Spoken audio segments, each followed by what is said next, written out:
जिसमें दिल्ली के education model को फ्रंट पेज पे कवर किया गया है। ये भारत के लिए बहुत बड़ी बात है, बहुत गर्व की बात है कि देश का एजुकेशन मॉडल उस तरफ जा रहा है जहां दुनिया उसकी चर्चा कर रही है। भारत के एजुकेशन मॉडल में दुनिया को कुछ ऐसा दिखाई दे रहा है, दुनिया के सबसे बड़े अखबारों को ऐसा दिखाई दे रहा है ताकि वो दुनिया को प्रेरित कर सके, उससे दुनिया को बता सके। ये हमारे लिए गर्व की बात है। अभी मैं ये देख रहा था कि इसी न्यूयॉर्क टाइम्स के फ्रंट पेज पे करीब 1.5 साल पहले ये तस्वीर छपी थी, आपने भी देखा होगा, जिसमें कोविड के दौरान नदी के किनारे जलती हुई लाखों लाशों की तस्वीरें छपी थीं।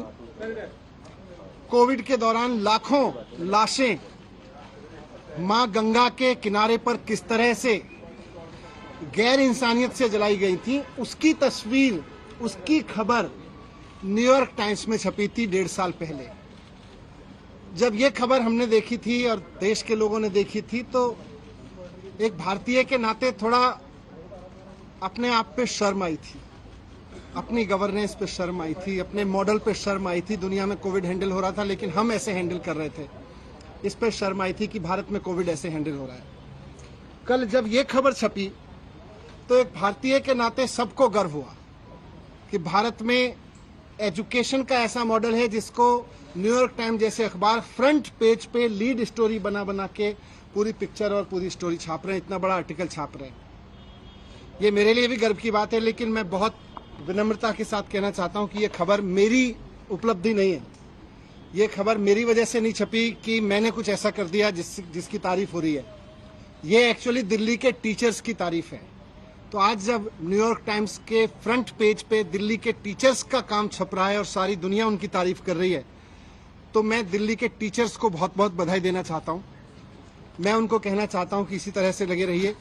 लाखों करोड़ों बच्चे, आने वाली पीढ़ियां इस बात को याद रखेंगी कि दिल्ली के टीचर्स ने और दिल्ली के बच्चों ने इतनी मेहनत की कि उनका काम दुनिया में, सारी दुनिया के सर चढ़ के बोला, सारी दुनिया में भारत की तारीफ का कारण बना। ये हम सबके लिए और खासतौर से हमारे टीचर्स के लिए गर्व की बात है। कल मेरे घर सीबीआई के ऑफिसर्स आए थे और दिल्ली सचिवालय में मेरे जो एजुकेशन मिनिस्टर का, डिप्टी सीएम का ऑफिस है, वहां पर भी उन्होंने रेड की थी। सारे ऑफिसर्स दोनों जगह बहुत अच्छे लोग थे, बहुत अच्छे से सबने बहुत व्यवहार किया। उनको ऊपर से ऑर्डर्स हैं, उसकी तामील उनको करनी है। जो भी उनसे सही गलत कराया जा रहा है वो ऊपर के ऑर्डर से कराया जा रहा है। लेकिन मैं व्यक्तिगत रूप से खुद और अपने परिवार की तरफ से उन तमाम सीबीआई ऑफिसर्स का बहुत धन्यवाद करना चाहता हूं जिन्होंने कल बहुत अच्छे से मेरे परिवार के साथ व्यवहार करते हुए मेरे घर को सर्च किया। और मुझे व्यक्तिगत रूप से उनसे मिलकर अच्छा लगा। सीबीआई कोई अपने घर पे नहीं चाहता है, लेकिन अच्छे लोग थे, अच्छा लगा। जिस एक्साइज पॉलिसी के बारे में ये सारा विवाद खड़ा किया जा रहा है, मैं उसके बारे में कहना चाहता हूं कि वो इस देश की सबसे बेस्ट एक्साइज पॉलिसी है और उस पॉलिसी को हम पूरी ट्रांसपेरेंसी और पूरी ईमानदारी से लागू कर रहे थे और बहुत ईमानदारी से वो पॉलिसी तैयार की गई। अगर दिल्ली के एलजी साहब ने 48 घंटे पहले उस पॉलिसी को फेल करने की साजिश के तहत अपना फैसला नहीं बदला होता तो आज दिल्ली सरकार को इस बेस्ट एक्साइज पॉलिसी से कम 10,000 करोड़ रुपए हर साल मिल रहे होते। ये लोग कह रहे हैं कि इस पॉलिसी में बहुत बड़ा घोटाला हो गया। कल मैं मनोज तिवारी जी का एक प्रेस कॉन्फ्रेंस देखा मैंने। मनोज तिवारी जी कह रहे थे कि 8,000 करोड़ का घोटाला हो गया है एक्साइज पॉलिसी में। मनीष सिसोदिया ने 8,000 करोड़ का घोटाला किया। फिर थोड़ी देर बाद बीजेपी के और एक नेता आए प्रेस कॉन्फ्रेंस करने या शायद किसी मीडिया में बात करने, वो बोले 1100 करोड़ का घोटाला मनीष सिसोदिया ने किया है। फिर मैं सोच रहा था कि एलजी साहब ने जो प्रेस रिलीज जारी किया था उसमें उन्होंने लिखा था 144 करोड़ का घोटाला कर दिया मनीष सिसोदिया ने। कल फिर जब सीबीआई के ऑफिसर्स आए तो वो एफआईआर लेके आए थे उसमें ना 8,000 करोड़ का जिक्र था, ना 1100 करोड़ का जिक्र था। उसमें लिखा था, सोर्सेज कह रहे हैं कि 1 करोड़ का घोटाला हुआ है। सोर्सेज कह रहे हैं कि 1 करोड़ का घोटाला हुआ है, ये सीबीआई की एफआईआर कह रही है। इसमें ना 144 करोड़ का जिक्र है, ना 11,000 करोड़ का जिक्र है, 1100 करोड़ का, ना 8,000 करोड़ का मनोज तिवारी जी वाला जिक्र है। मैं कह रहा हूं कि ये सब बकवास है, ये सब बकवास कर रहे हैं। इस पूरी पॉलिसी में कोई घोटाला नहीं हुआ, बहुत शानदार पॉलिसी है। और जो ये लोग कह रहे हैं, इनको ना तो कुछ पता है, ना इन्होंने कुछ पढ़ा है, बस इनको तो कहीं से कोई स्क्रिप्ट जो दी जाती है ये उसको रटते हैं। मैं आज आपको बताता हूं कि इस पूरे शोर शराबे के पीछे असली कहानी क्या है, इसका सच क्या है। सच ये है कि मुद्दा शराब का घोटाला है ही नहीं। इनको शराब के किसी घोटाले की चिंता नहीं है, इनको घोटाले की चिंता नहीं है। अगर इनको शराब के घोटाले की चिंता होती तो गुजरात में हर साल 10,000 करोड़ रुपए की एक्साइज चोरी होती है। अगर शराब की एक्साइज की चोरी की अगर चिंता इनको होती, एक्साइज के घोटाले की इनको चिंता होती, तो आज ये सीबीआई का पूरा हेडक्वार्टर गुजरात में शिफ्ट करा देते 10,000 करोड़ का घोटाला रोकने के लिए। और यही लोग करवा रहे हैं, जो लोग सीबीआई को इंस्ट्रक्शंस दे रहे हैं ना, यही लोग गुजरात में 10,000 करोड़ रुपए की एक्साइज की चोरी कर रहे हैं।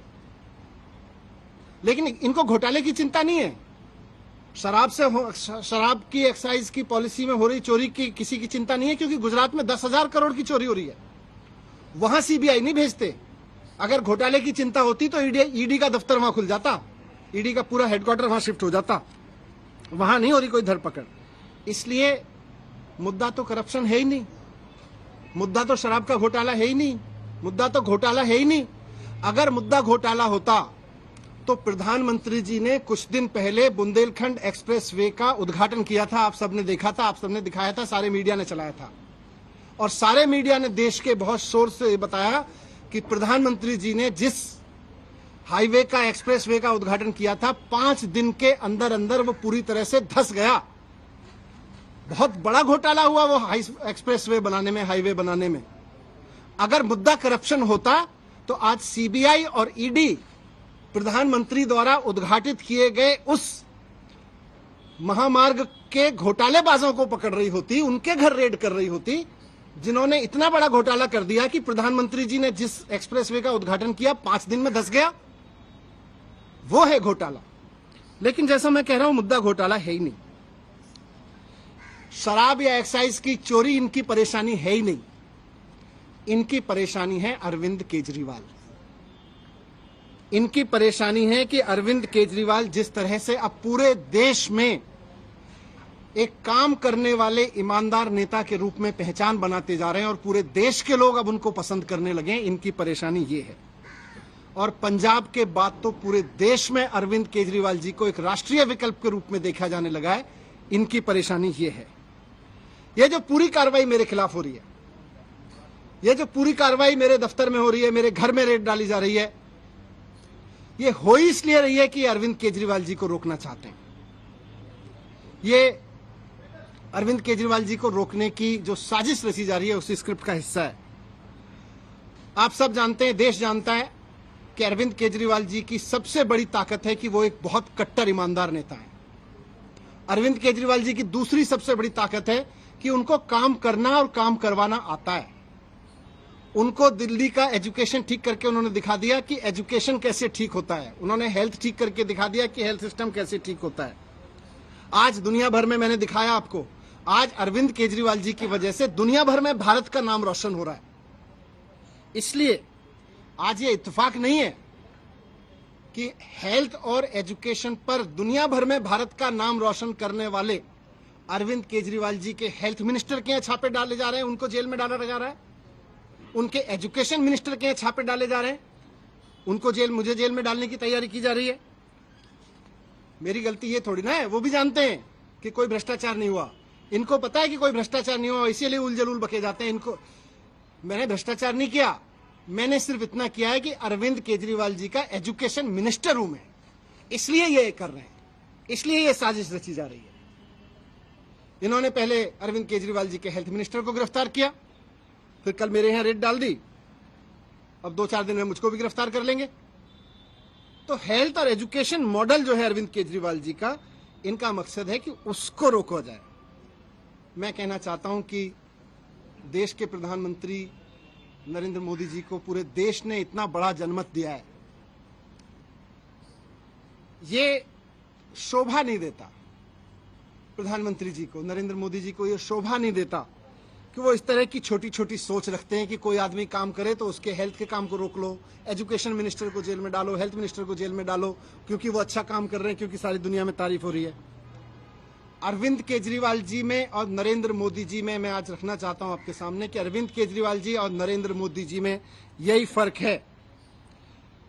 केजरीवाल जी को अगर कोई अच्छा काम करते हुए दिखता है तो केजरीवाल जी उसकी प्रशंसा करते हैं, उससे प्रेरणा लेते हैं, उसकी तारीफ करके उसका हौसला बढ़ाते हैं और खुद उससे सीख के खुद करना चाहते हैं।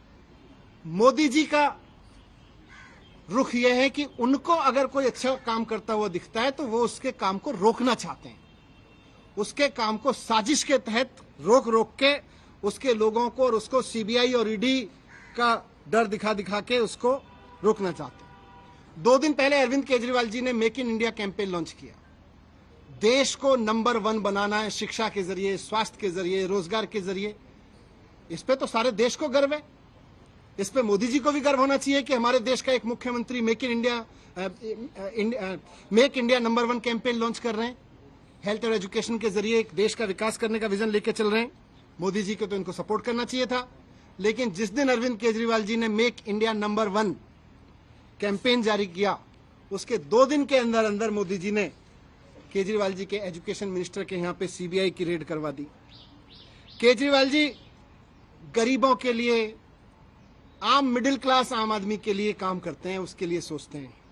मोदी जी केवल और केवल अपने कुछ करोड़पति अरबपति लोगों के लिए, अपने कुछ अरबपति दोस्तों के लिए सोचते हैं, उनके लिए काम करते हैं। केजरीवाल जी 24 घंटे देश के लिए सोचते हैं कि कैसे देश को आगे बढ़ाया जाए, कैसे सारे बच्चों को अच्छी शिक्षा दी जाए, कैसे किसी गरीब से गरीब आदमी का इलाज करवा दिया जाए। मोदी जी 24 घंटे ये सोचते हैं कि कौन से राज्य में पोजीशन की सरकार है, उसको पैसे देके या सीबीआई का डर दिखा के या ईडी का डर दिखा के कैसे उसको गिरा दिया जाए। मोदी जी 24 घंटे ये सोचते रहते हैं।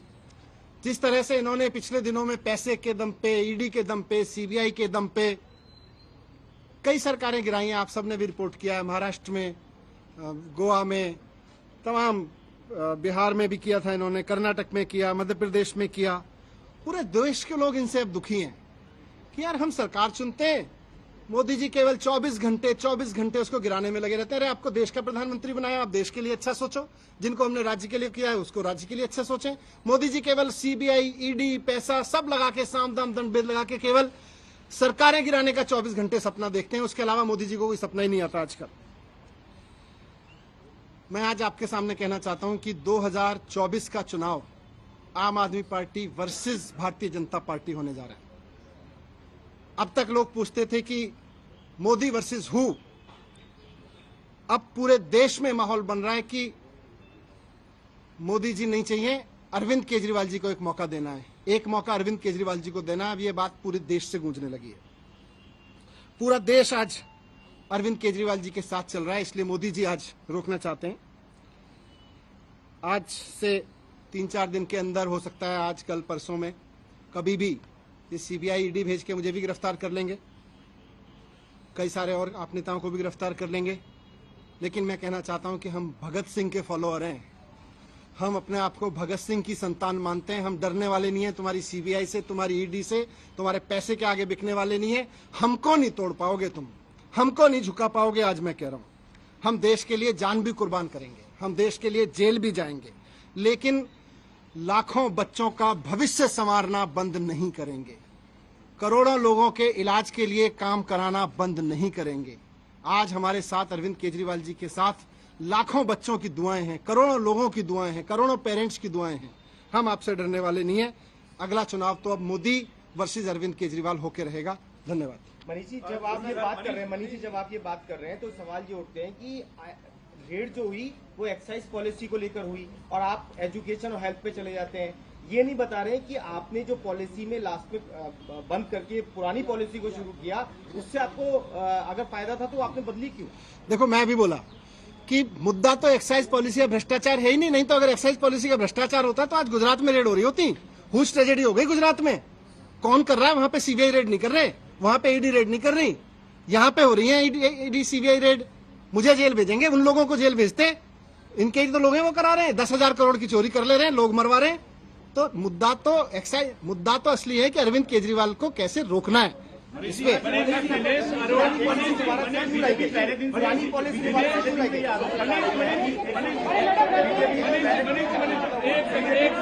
बीजेपी पहले दिन से ही आरोप लगा रही है कि 144 करोड़ रुपए जो है नेशनल धारकों के रिफंड किए गए और ये चीफ सेक्रेटरी की रिपोर्ट में भी ये वाली बात है जिसके मैं कह रहा हूं ये सीबीआई की एफआईआर है।